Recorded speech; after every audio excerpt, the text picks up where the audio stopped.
Hey, church family, listen. I hope you're having a wonderful day. I hope everything's going great for you. I'm sitting here. Oh, I can see myself in the mirror. I'm here. I'm in Virginia. Am I in Virginia? Yeah, I'm in Virginia. Working, doing what we do. Man, life is good. Life is good. Last week I was in New Jersey doing this German Christmas event. That was insane. I had a great time out there. Every time I'm in New Jersey, it's a great time. Just the team there is one of the best I've ever worked with. I love them out there. So now I'm here, working out here at Tyson's, doing what we do. I actually haven't smoked anything. I haven't been smoking. My wife smoked ham last week for a church, so she smoked a bunch of hams. She wasn't happy about it. I'm being honest with you. She wasn't happy about it. She's freaking out about it. The hams were good. People told me the hams were good. I just wasn't there. I wasn't there to taste them. I wasn't there to help. But she did it, and they said it was good. So shout out to my wife. Hope you've been smoking great food. Hope everything's great. Go ahead and say something in the comments. Comments help. Liking the status helps. Sharing our sermons help. So appreciate you for doing that. I'm jumping in real quick before I go down. We're going to eat some pizza. So getting pizza and wings. That's what we're going to do. Quick sermon. What I've been thinking is thinking about, what was it? It's is it 2 Corinthians? 2 Corinthians 12:9. Is that right? I think that's right. Chris Stewart, where you at? Tell me if I'm right. I know I was just looking at it, but it says, Paul's talking about, like, listen, I got some problems, I got some issues that I'm dealing with, and I'm asking God to take them away from me. And he goes, every time I ask God, God says to me, my strength is made perfect in your weakness. You know, he says, my grace is sufficient. You know, and so Paul's like, well, so now I just glory in my weakness because I know that when I'm weak, he is strong. And I don't know, man, it just had me thinking. So, like, right now I'm driving, I rented a Dodge Charger to get out here. And the Dodge Charger is nice. It's a nice car. 2-3 weeks ago, when I went to rent, I actually rented a Challenger. They gave me a Challenger with the Hemi. Listen, so I'm in this super fast car with a super souped up engine that's super, like, insane, loud, great car. And I'm doing the speed limit. Like, more than I normally do the speed limit. Okay? You know what I'm saying? Like, sometimes, you know, you go a little bit over because you're just pushing it, just trying to see if you don't get a ticket.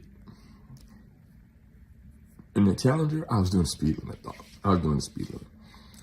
And it made me think, like, you know, sometimes I think that, when we drive golf carts, people give us golf carts, and sometimes they have a governor on them, so you can't go fast, or if we get the Polarises, you have to have the seatbelt plugged in, or it won't go fast.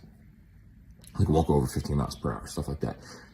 I believe that there's times where we can be our own governor in our lives because we want to think that we're strong.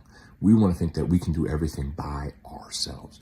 We don't want to rely on God. We don't want to admit that there are areas where we're weak. And so we end up being the governor when we can go faster, when things can be more, when our experience can be better, if we just admitted that we couldn't do it. If we just admitted that we couldn't do it on our own. If we just said, hey, God, this is where I'm weak. I need you to show up. I need you to show up in this situation. I need you here. He says, my grace is sufficient. He said, when you are weak, I'm strong. Maybe sometimes we just need to admit that we're weak and we don't have it. Maybe we have the ability to go faster, and we just aren't because we want to do it in our own strength, and we want to say that we're strong. We want to put on the front that we're strong when there are areas where we're not strong, where there's areas that need help, where there's areas that we just need to admit that, hey, God, I can't do this without you. It's kind of the theme of the month. It's just, God, I can't do this without you. Don't limit yourself and don't get yourself caught up thinking that you're too strong or trying to front like you're the strongest person in the world. We don't need to be the strongest. We need to rely on God. So admit your weakness. Admit where you're at. Admit your struggle. Admit it. Say, if you don't show up, it ain't getting done. If you don't show up, we can't make it. His grace is sufficient in our weakness. His grace is sufficient in our weakness, yo. Where are you weak? Where don't you have it together? And let him be the strength in that. That's where we're at. So shout out to Robbins. He's not here on this event with me, but that's my guy. So shout out to him. Shout out to Porch, who's holding it down for him. Some of the Marines, they're my homies, you know. Shout out to Granger, who told me to run through drywall to get out of the escape room instead of doing the clues. He said, if you just bust through the door, it's cracking up, yo. Anyway, look, you know, I have a relationship with God, simple prayer, you know, saying, like, Jesus, I believe you're real. And I believe in my heart and confess with my mouth that you are God, that you are Lord. Come into my life and change who I am and help me.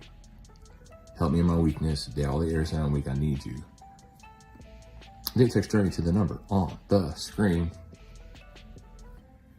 Fill out your information, you'll get a 30-day devotional delivered to your email every morning. Walk you through being somebody that has a relationship with God. This will probably be the last vertical style video that I do. Got a different camera that I'll be able to do these with. Hopefully that works. I'll start testing that out. So things should be good, man. I'm gonna go downstairs and eat some pizza and some wings, and then I'm going to bed. My knees hurt. So y'all be safe. Praise God. I love y'all. Yeah, y'all should come to the Visit Lauderdale Food and Wine Festival in Fort Lauderdale in January. Look it up and come and hang out with us. All right, y'all be safe. Peace.